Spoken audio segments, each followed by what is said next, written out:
From LinkedIn News, I'm Leah Smart, host of Everyday Better, an award-winning podcast dedicated to personal development. Join me every week for captivating stories and research to find more fulfillment in your work and personal life. Listen to Everyday Better on the LinkedIn Podcast Network, Apple Podcasts, or wherever you get your podcasts.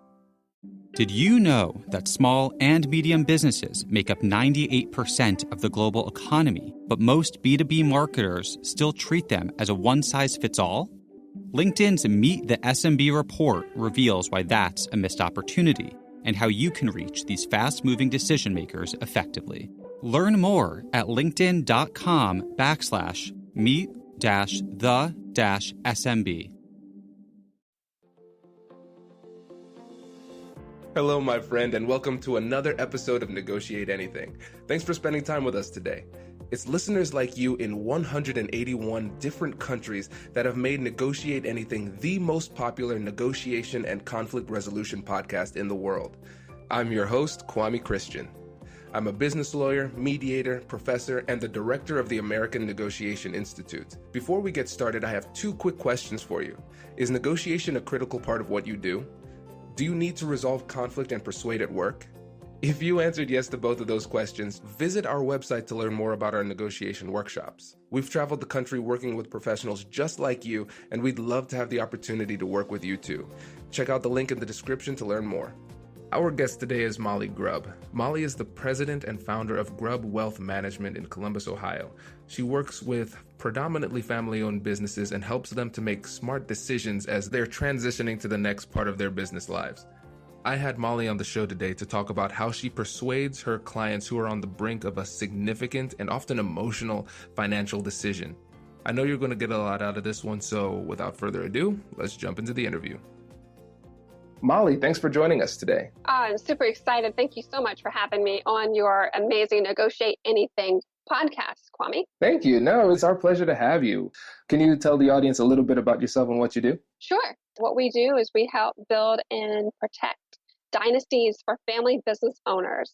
And where this passion really derived from was, 2 weeks ago, I was given a diagnosis to my sister that she was going to be undergoing chemotherapy for the next 5 to 6 weeks because she had yet again got leukemia for the second time in her life. And she had already had this miraculous healing of defying the odds of over 1 in a million survivor of a sister form of leukemia. And through that, my family almost lost absolutely everything because of investing all the resources into her health. And we were going to lose all 6 of us kids we're going to have to split up because our home was even going to be taken away from us because the insurance defaulted on us.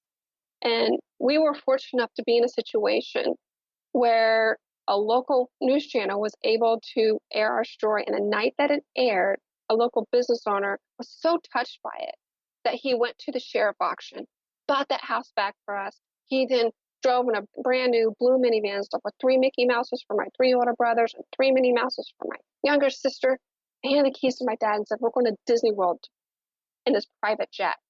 This man was able to build an incredible dynasty. He was a high school dropout and wanted to support his family and became a mogul in the real estate industry. And it's because he was able to surround himself with people that was able to believe in what he was doing and his passion. And as a result, was able to bless not just our family, but many others because he was able to build his dynasty. And that's what we're trying to do is empower others because everyone should have a dynasty. And that's really our focus and our passion. That's why we get up every day, is to continue to repeat the story that was given to us. That's fantastic. So right now, what you're doing then is working with small business owners and families to help secure their wealth.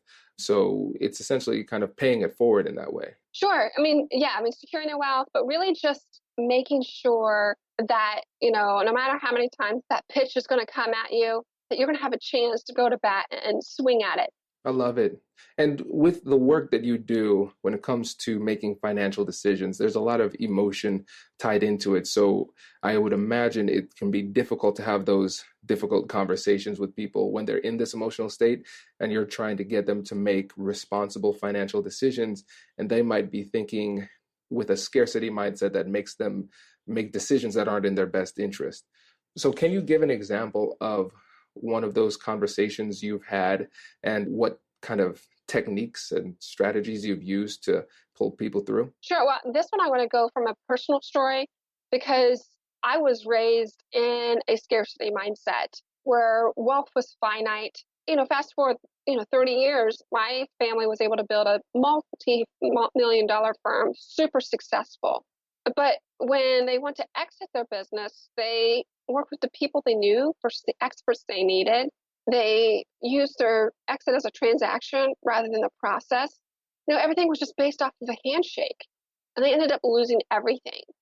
And from that point, I have been able to work with my parents to reteach them ways on how they can really grow in abundance. So there's nothing about this life, nothing about anything that says that there's a finite wealth or there's limited abilities to succeed. And that is the core methodology that we use with our clients. We had another client come to us, and the valuations that other advisors were giving them was really a tenth of the calculations that we were calculating for them. And we were able to get them to think completely outside the box so that they could retain a lot of the wealth that they've been able to create in their business simply by eliminating 60% of the taxes that they would have originally when they would go to sell their business. So when somebody is approaching you in that scenario, let's use that specific example, they've clearly had situations where they've talked to other people and the other people have told them something completely different. What approach did you use to get them to see things your way? How were you able to persuade them that you were the right person for them, number one? And number two, your strategy was the right strategy for them? Sure. I'm assuming that no compliance individual is going to listen to this description of how I'm going to describe what we do.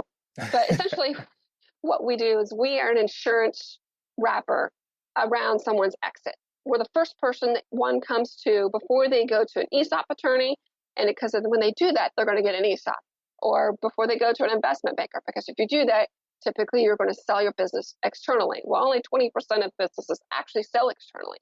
So what we actually are doing is we're going in and making sure that when not only you're addressing what your financial needs are when you sell your business, but most importantly, what your emotional needs are.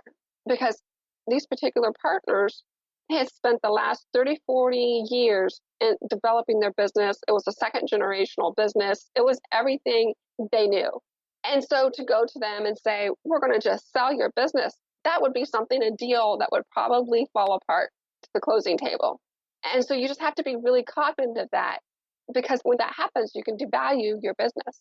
And so what we're doing is we're actually going in and testing, where they are financially, which is pretty easy. But the tricky part is where are they emotionally? How entrenched are they into their business? If they walked away tomorrow, is that something that you're okay with?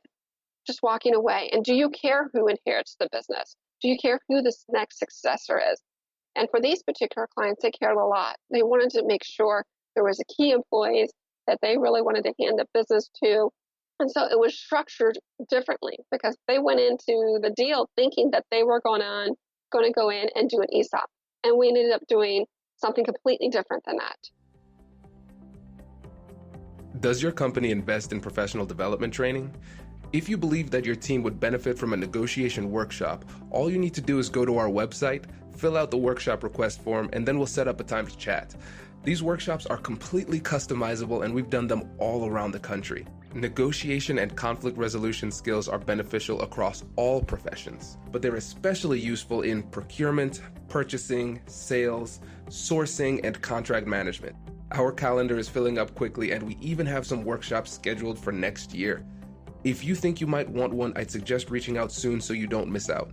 Check out the link in the description to learn more. And now, back to the show.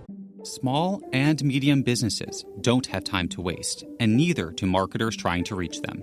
On LinkedIn, more SMB decision makers are actively looking for new solutions to help them grow, whether it's software or financial services. Our Meet the SMB report breaks down how these businesses buy and what really influences their choices. Learn more at linkedin.com/meet-the-SMB. That's linkedin.com/meet-the-SMB. And a quick question of clarification for the audience members who might not know. Can you explain what an ESOP is? Sure. That's a great question. Thank you, Kwame. So really what an ESOP is, think of it as in layman's terms, kind of like as a profit sharing plan or as a 401k. However, the one stock is the company itself.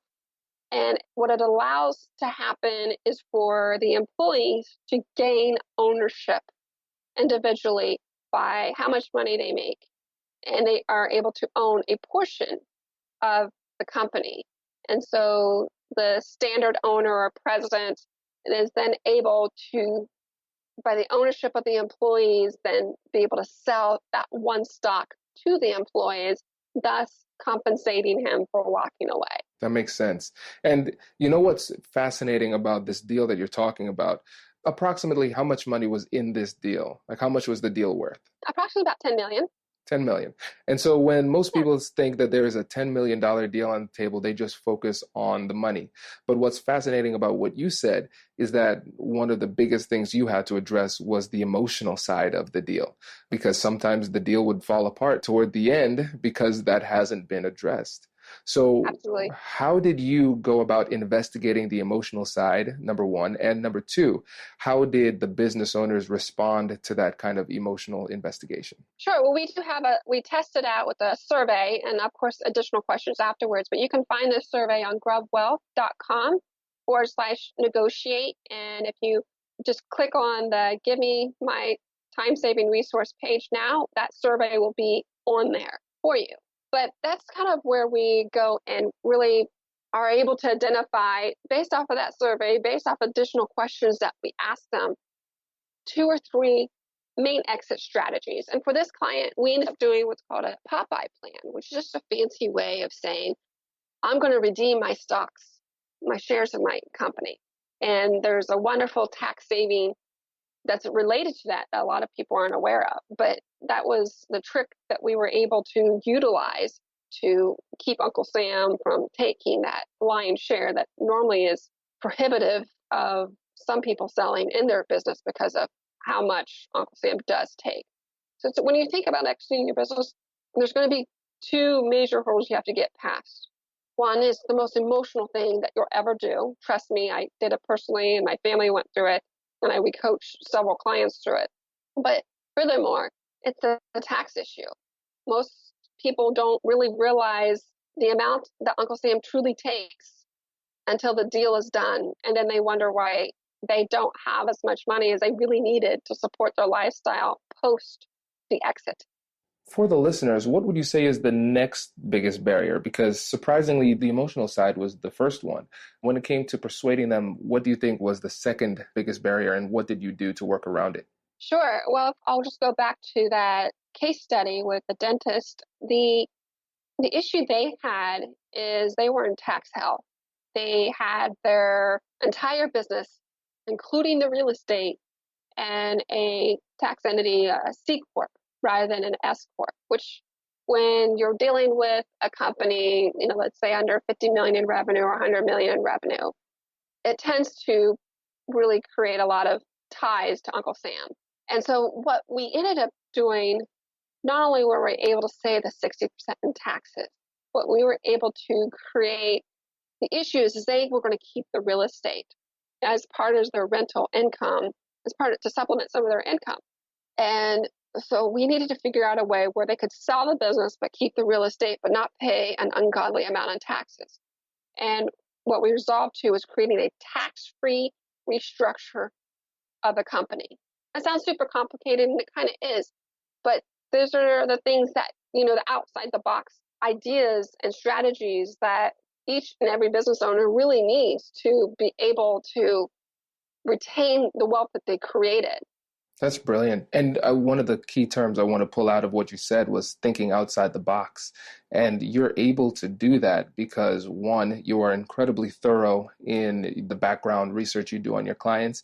You're thorough on the financial questions you ask them and the questions that kind of get to the emotional aspect of the situation that they're dealing with. And you're, with all of that information, you're able to create a custom deal that works for them. And that's one of the keys to negotiation. creativity. But you can't just be creative off the bat. You need to take the time to do your research and learn as much as you can. And then when you have surveyed the entire playing field, now you have the capacity to be truly creative. Absolutely. The number one advice I can give any other advisor is just shut up.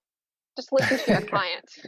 A lot of times we just get so excited about a topic, and I'm guilty of it, but you get so excited about it that you forget to listen to your client as to what their true needs are. And it's a common mistake that I would say the majority of advisors out there, no matter what you do for a living, the trap they fall into, and it ends up costing the client in the long run. This is great. We have to wrap up now because we're coming up on time. But before you go, what is one final tip you would give to the audience to be more persuasive? To be more persuasive, I think you have to just make yourself more available. And one of the things that we do to help you with that, when you do go to grubbwealth.com/negotiate, download that resource, Give Me My Time Back, essentially, is what that's going to do is allow you to create the systems that's going to allow you to just make yourself more available so you can then be more confident. And I think that's one of the things that most business owners, most advisors suffer from is lack of confidence, because then the other side of the table is going to sense that. Even though you're not saying and yelling that I'm not confident, they're going to sense that and take advantage of you. I love it. That's huge. That's a really great point. Well, thank you so much for coming on the show today. We really appreciate it. Thank you, Kwame.